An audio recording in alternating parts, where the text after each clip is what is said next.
എനിക്ക് ആക്ച്വലി ഇങ്ങനെ പൊക്കി പറയാനൊന്നും ഇഷ്ടമല്ലാത്തൊരു കാര്യമാണ്. ഓ പിന്നെ എന്റെ ഈ സൗന്ദര്യം, എന്റെ ഈ ബോഡി, എന്നോട് മാത്രം പറയണില്ല.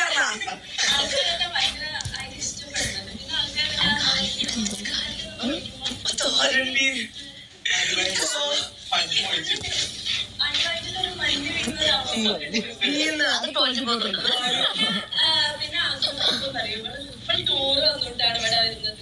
അത് ഞാൻ എന്റെ ഒരു സ്ട്രാറ്റജി ആണ് കരുതുന്നത്. ടൂർ പിന്നെ ക്യൂട്ട്നെസ് ആണ് ഞാൻ ഇങ്ങനെ ആൾക്കാരെ മനസ്സിൽ കീഴടക്കുകയാണ് എന്ന് മാത്രം എനിക്ക് പറയാൻ പറ്റും.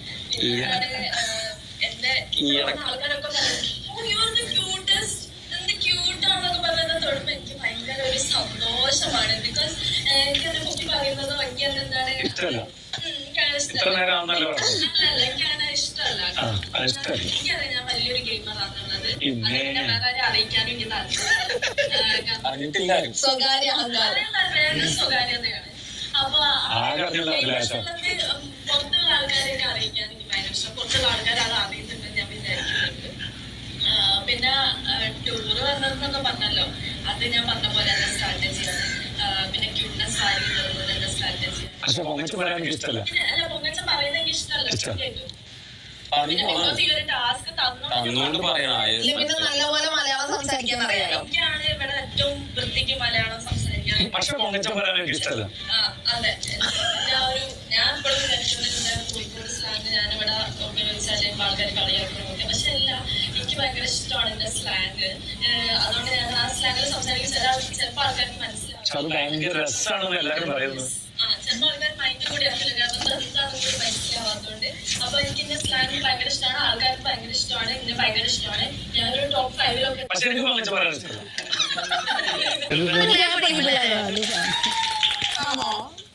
എനിക്കറിയാമോ, ആർക്കും അറിയാത്തൊരു കാര്യമുണ്ട്. ഞാനൊരു മിസ് കേരളയായിരുന്നു. 2022 ഞാൻ മിസ് കേരളയായിരുന്നു. 2022 മിസ് കേരള ഇവിടെ വരുന്നതിന് മുന്നേ. ഇവിടെ ആയി പോയത് കൊണ്ട് എനിക്ക് മിസ് കേരള ആവാൻ പറ്റിയില്ല. കാരണം ഞാൻ ഇപ്പൊ ഇവിടെയാണല്ലോ. പിന്നെ നിങ്ങൾക്കറിയാത്ത വേറൊരു കാര്യമുണ്ട്. നാട്ടുകാർക്കും പിന്നെ ട്രിവാൻഡ്രത്തുള്ള എല്ലാവർക്കും അറിയാം. ഞാൻ ട്രിവാൻഡ്രം ജില്ലയിൽ വെച്ച് നോക്കുകയാണെങ്കിൽ ഞാനവിടെ റിച്ച്. എന്റെ പേരിൽ കുറെ പ്രോപ്പർട്ടീസ് ഉണ്ട്, കുറെ റിസോർട്ട്സ് ഉണ്ട്.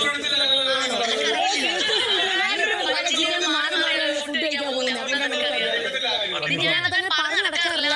എനിക്ക് കുറെ ട്രിവാൻഡ്രത്ത്, കോവളത്ത്, പിന്നെ ഈ പറയുന്ന പോലെ വർക്കല, അവരുടെ ഭാഗത്തൊക്കെ എനിക്ക് കുറെ റിസോർട്ട് ഉണ്ട്. പിന്നെ കൊച്ചിയിൽ എനിക്ക് 2-3 റിസോർട്ട് ഉണ്ട്. അല്ലല്ല, നിങ്ങൾക്ക് കൊളാബ് ആർക്കും പിന്നെ അതൊക്കെ മാറ്റിയിട്ട് ഞാൻ അങ്ങനെ എന്റെ ബിസിനസ്സും കാര്യങ്ങളൊക്കെ നോക്കി നടത്തിക്കൊണ്ടിരിക്കുന്ന സമയത്താണ് എനിക്ക് ബിഗ് ബോസിന് ഒരു കോൾ വന്നത്. എന്താ പറയുക, ഇവിടെ വന്ന് കുട്ടികൾക്കൊക്കെ നല്ല ഒരു മോട്ടിവേഷൻ ക്ലാസ് കൊടുക്കണം, പിന്നെ ഫണ്ട് കൊടുക്കണം, പിന്നെ അതുകൂടാതെ തന്നെ ഇവിടെ നിൽക്കണം. കാരണം കയ്യിൽ കുറെ കാശൊക്കെ ഉണ്ടല്ലോ. പിന്നെ ഞാൻ എന്ത് ചെയ്തു, അവർ ഇങ്ങോട്ട് കാശ് തന്നു. എനിക്ക് വേണ്ട, ഞാൻ അങ്ങോട്ട് കാശ് തരാം. പിന്നെ ഈ പറയുന്ന ബിൽഡിംഗ്, അതായത് നമ്മുടെ ഹൗസ് പോലും എന്റെ പകുതി കാശ് കൊണ്ടാണ് ഇവരുണ്ടാക്കിയിരിക്കുന്നത്. എന്ത് ചെയ്യാനാണ്, എനിക്കൊന്നും പറഞ്ഞു വെക്കാൻ ഇഷ്ടമല്ല. സോറി ബിഗ് ബോസ്, ഞാൻ പറഞ്ഞു പോയി. പിന്നെ ഇവിടെ 72-76 ക്യാമറ ഉണ്ട്. നിങ്ങൾക്ക് വിചാരം, പക്ഷേ ഇവിടെ 106 ക്യാമറ ഉണ്ട് നിങ്ങൾ കാണാതെ. അതെല്ലാം എന്റെ കാശ് മുടക്കിയാണ് വെച്ചിരിക്കുന്നത്. നിങ്ങൾ ആദ്യം പറഞ്ഞു, ആദ്യം ഞാൻ പറഞ്ഞിട്ടുണ്ടോ? ഇല്ല. 100 പറഞ്ഞിട്ടുണ്ടോ? ഇല്ല. പിന്നെ കിച്ചണിൽ എപ്പോഴും കയറി ഇറങ്ങുന്ന വെച്ചാൽ എല്ലാം എന്റെ കാശാണല്ലോ. അപ്പൊ അതിന് കളയാൻ എനിക്കത് ഇഷ്ടമില്ല. പിന്നെ ഇവിടുത്തെ ഫർണിച്ചർ കാര്യങ്ങൾ ഇതെല്ലാം എന്റെ സ്വന്തം കാശ് മുടക്കിയിട്ടാണ് ഞാൻ ബിഗ് ബോസിനെ വെച്ചുകൊടുത്തത്. ഈ ഒരു സീസണെ എനിക്ക് വേണ്ടിയിട്ടാണ്. ആ കപ്പ് പോലും അവിടെ ഇരിക്കുന്നത് എനിക്ക് വേണ്ടിയിട്ടാണ്. ബിഗ് ബോസ് പറയുന്നത് ഏതാ കപ്പ്? ആ കപ്പ് പോലും എനിക്ക് വേണ്ടിയിട്ടാണ്. കാരണം എന്റെ കാശ് മുടക്കിയിട്ടാണ് ഞാൻ അവിടെ വെച്ചിരിക്കുന്നത്.